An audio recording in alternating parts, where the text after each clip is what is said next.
So the WBA announced that Boots got 2 mandatories. That Shakhram guy that fell in his undercard, who his best win is a 60-year-old Pablo Cesar Cano.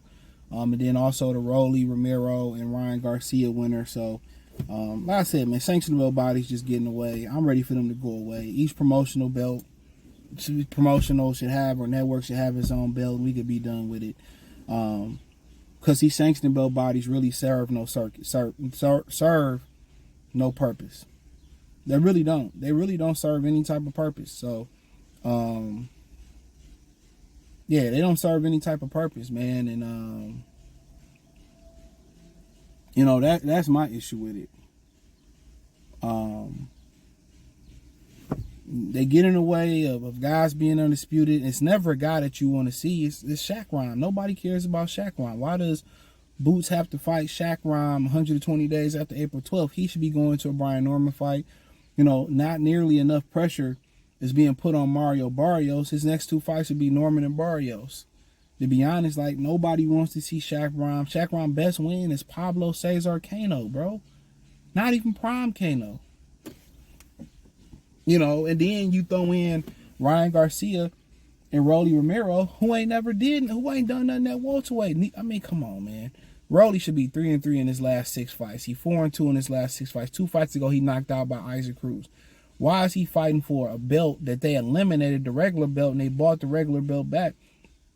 Dudes, these fighters should just opt out of sanctioned belt bodies. Now Ryan gonna beat Rollie and be going around talking about he a world champion. You're not a fucking world champion. Well, what has Ryan Garcia done to deserve to get a title shot? He literally blew off the weight versus Devin Haney. But then with the WBC, he popped top, blew off the weight. We support him. Like, if anything, black fighters need to get together, get with somebody like Magic and Floyd and create their own belt and fight for their own belt. That's what they should do. Get your own belt and have it benefit y'all. That's what I would do. Because it's just too many. A mandatory ain't never worth shit. It ain't never putting 2 fighters that we want to see together. Never. It's really never. And if in no rare occasions that you do put 2 fighters that we want to see in the ring together, somebody dropped the belt or pull out over money. Like, come on. Come on. But Boost turn around, fight him in July, come back at the end of the year, see if he can get Norman or what's the brother name? Norman or Barrios, because Ryan in October is going to still have to fight Devin if Devin beat Ramirez. And then the winner, you know, they have to do a rubber match. So, you know, Ryan Garcia tied up, you know, at least for, you know, another year and a half. By the time that happens, you know, Boost can consolidate the belts and get the hell up out of there. Or he can consolidate the belts and fight Ryan Garcia or Devin Haney and be undisputed, because Devin Haney talked about fighting Jaron Boots Ennis. So Boots, you know, for them, it makes sense, because the longer Boots stick around, the more drained he get at the weight. But the longer Boots stick around, he can get the belts. He can get a high profile fight. It could be T.O., you could be Devin, it could be Ryan. Get one of the 2 of those high profile fights. By the time you get to 154, you hope things up there sorted out. If they are sorted out, you go right for the guy up there and become the man at 54. So it can play out for him. You know, Jaron Ennis is a gym rat. So he's staying in the gym. He's staying in shape. So for him, yeah. I mean, he'll be okay. He'll be A-okay. He'll be A-okay. So you probably thinking about him sewing up the division if possible. But if I can't get Barrios or Norman, then maybe it's time to move up. But you probably talking about if he fight Ryan, Devin, T, whoever it is, he probably fighting them next fall at the soonest. But it's just, boxing is just so irritating. These sanctioning bodies, you know, they always giving you a guy that you never heard of. And sometimes you get a surprise. You get a Mazaliev. Sometimes you get a surprise. A dude come off fresh off the boat he come whooping ass. But it's too far few in between. Sometimes you turn around and you get a Emmanuel Navarrete. You know, sometimes you get some of these dudes that be square business. But like I said, there's too few far in between, man. These sanctionable bodies don't do shit but get in the way. That's it. They never order shit we want to see. Never. They never order fights that we want to see. Never. And now they putting barricades on for Boots. Now they did upgrade Boots to the Super WBA champion. That way they gave Ryan and Rollie the regular championship. Like, this shit becoming harder and harder to talk about, man. They legitimately is destroying boxing on purpose. It's too many participants, too many belts, too many sanctionable bodies. It's too much greed, and nobody's going to protect the integrity of boxing. They won't do it. These fighters are the equivalent of, I'm going to come to work, get my money, don't care if this bitch blow up. I just want to come in and get my money. Don't nobody care about the sport no more. That's why Devin and them fought Ryan Garcia. Regardless, even if they knew Ryan Garcia would have popped hot, they so much of a capitalist, they probably still would have fought the nigga. They got their eye on the bag, and that's one of the most dangerous attributes you can have. Where you so money hungry, you don't see the snakes, the potholes, the landmines. That's what happens when you just keep your eye on the bag too much. Mark my words. That's what happens when you keep your eye on the money too much. You don't see none of the pitfalls that come. You don't see the landmine. You don't see the snakes. You don't see the whores. You don't see shit. You just see the money.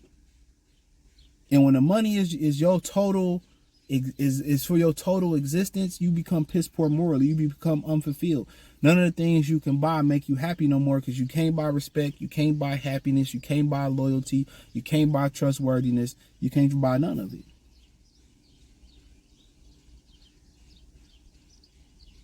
You can't buy unconditional love. Think about it. Your own mother love you different when you got money.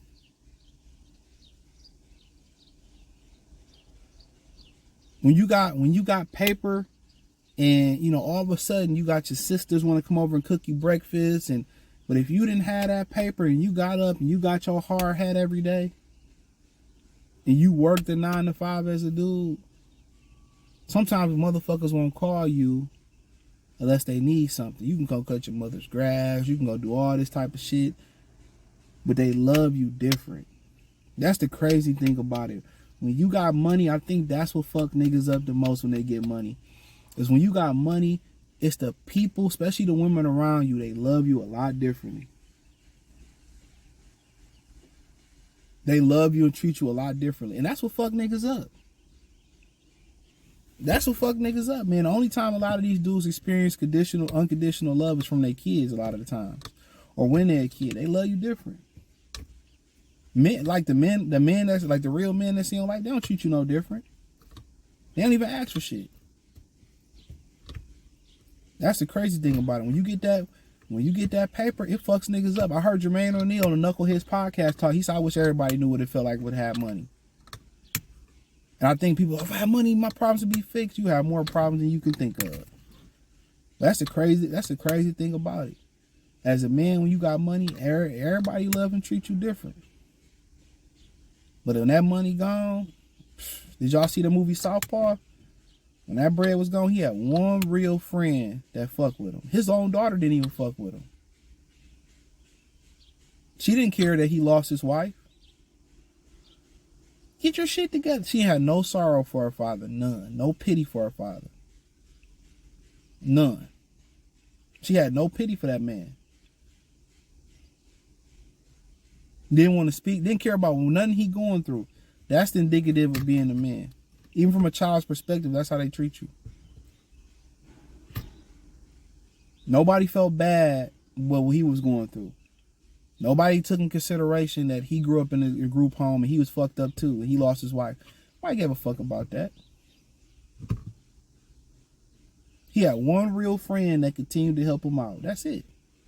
Everybody else split on him like a banana. So be careful. A lot of y'all niggas chasing paper, get money, you know. Watch out for them land traps, bro. And when you get something, my personal opinion, I wouldn't even let niggas know. I wouldn't buy a chain, a ring, a nice watch, a nice car. Hell no, I wouldn't let nobody know I had it. They treat you different. That's a fact. And it ain't the difference you want to be felt. It's that fake shit.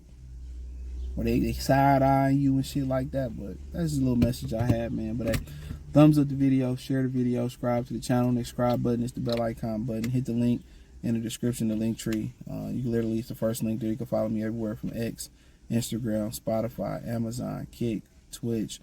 Check out the Free Game 89 channel. Check out the Patreon. Want to donate, Cash App, Venmo, CJ Good 313. That's in there. Check out the Boxing News playlist. The WBA is a joke. We bitch ass niggas. I threw the N in there. But let me know what y'all think, man. I appreciate y'all. Peace.